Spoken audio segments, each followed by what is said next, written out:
ଯେଉଁମାନେ ସବୁ ଗୋଟେ ପୁଅ ଘରର ସିଏ ରିଲେଟ୍ କରିପାରିବେ। ସମସ୍ତେ କୁହନ୍ତି ହେ ସିଏ ବା ଗୋଟେ ପୁଅ, କ'ଣ ଅଛି ବାପା ମାଆଙ୍କର ସମ୍ପତ୍ତି ଅଛି ଇଏ ଅଛି, ଗୋଟେ ପୁଅ ତାଙ୍କର କ'ଣ ଅସୁବିଧା?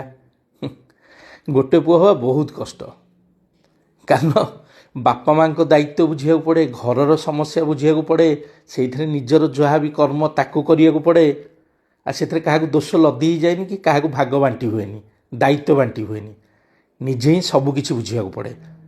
କାରଣ ବାପା ମାଆଙ୍କର ବୟସ ବଢ଼ିବା ସହିତ ପୁଅର ଦାୟିତ୍ୱ ଆହୁରି ବଢ଼େ। ଇଆଡ଼େ ନୋ ଡାଉଟ୍ ଆଜିକା ଦୁନିଆରେ ପଇସାର ଯେଉଁ ଭଳିଆ ଆବଶ୍ୟକତା, ତେଣୁ ସେତିକି କାମକୁ ବି ସମୟ ଦେବାକୁ ପଡ଼େ।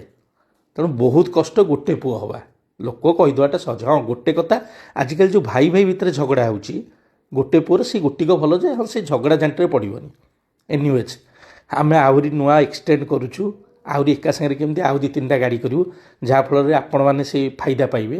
ହଁ ଆମେ କିଛି ପଇସା ଇନକମ୍ କରିବୁ ଆଉ।